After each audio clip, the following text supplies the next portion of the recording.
Greetings and welcome to another VMBlock screencast. In this screencast, we will continue our journey into the wonderful world of YAWL and find out how YAWL handles ABI encoding, specifically regarding the memory assignment of ABI encoding.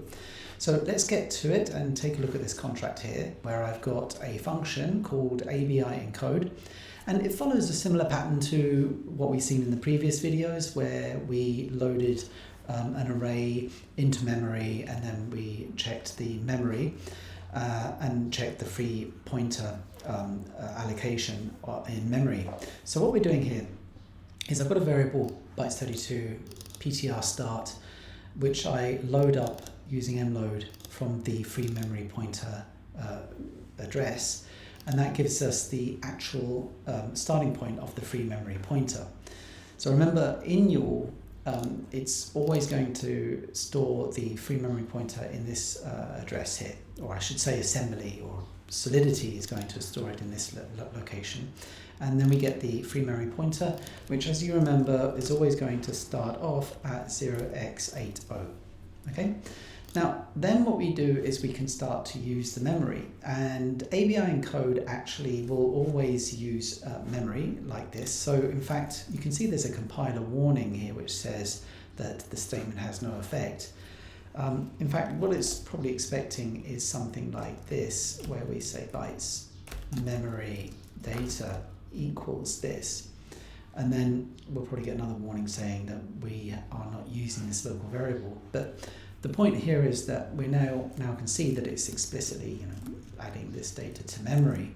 But for the purpose of this example, we don't need that statement. We just want to use ABI encode to basically load the data that follows into memory. So what data are we loading? Well, we're going to load in two 256-bit numbers, 12 and 13.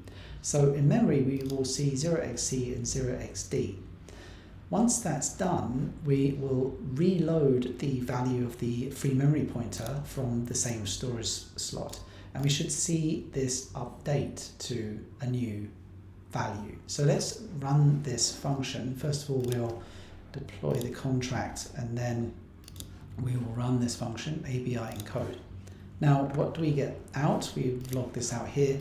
You can see we get the expected value for the initial value of the free memory pointer, but instead of what we might expect, we actually get E0, which is different to what we were seeing before with the array. So why is that? Well, it's actually the way that ABI encode works. What it does is it actually will include another 32-byte word which indicates the length of the data that follows the actual encoding. So if we take a look using the debugger, and what I'll do to help identify where we need to stop is I'll put a breakpoint right here before the log, and then I'll expand that out, and then I'm going to jump to the next breakpoint. And then I will scroll down to the memory, and we can have a look at what's in the memory right now. So as indicated in the logs, we can see E0 here, which is in the memory slot 0x40, which is our free memory pointer. So why is it E0? Well, remember, it started writing at 0x80. That was the original position of the free memory pointer. And what it's written initially is 40, or 0x40 in hex. And if we just take a look in the console here, 0x40 in hex is 64. So that's the length. It's basically, it's 64 bytes of data that follows this point of ABI encoded data. And what do we see? We see the C and the D that we put in the encoded data. So that's what happens when we encode data.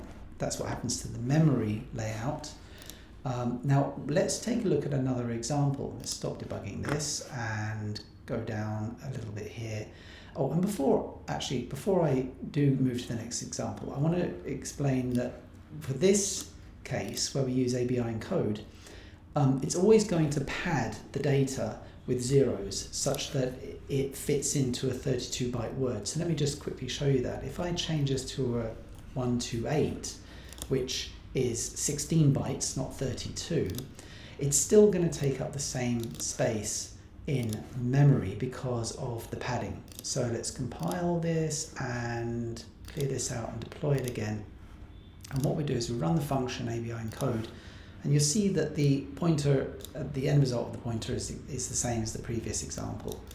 And that's because of the padding. So again, we can check the memory. We're in the debugger. I'm going to add a breakpoint here and then go to the end or to the next breakpoint. Then check the memory down here. And yeah, you can see that even though it's uint128, the value D, which is 13, has been padded with 0, so it still takes up a 32-byte word. So let's move to the next example, which is ABI EncodePacked, which behaves slightly differently. In fact, what ABI EncodePacked does is it will attempt to pack the data that you're encoding into the smallest possible space. So what we've got here is a uint256 and a uint128. So therefore, if we're going to pack this, there won't be any padding, and so we expect to use up less memory, and therefore the pointer, the free memory pointer at the end should have advanced slightly less than in the previous example. So let's take a look at that. Let's compile this, and we will redeploy for good measure. We'll go down here and we'll call ABI EncodePacked.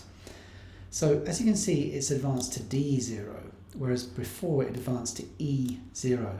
So that is 16 bytes less, or 16 bytes before the previous example. And that's because it's taken up 16 bytes, or 16 fewer bytes than when we use the encode example here because of the padding, right? Now we can see this also in the memory. So let's take a look at this and debug it. And I can add a breakpoint just here and jump to the next breakpoint. And we scroll down to the memory here. And there we go. You can see that it's added the F, which is this 15, in the middle of this bytes 32 memory slot. In the middle because it's only taken up the first 16 bytes, and the rest is available for writing to memory, which is indicated by this D0 here because the free memory pointer is now D0.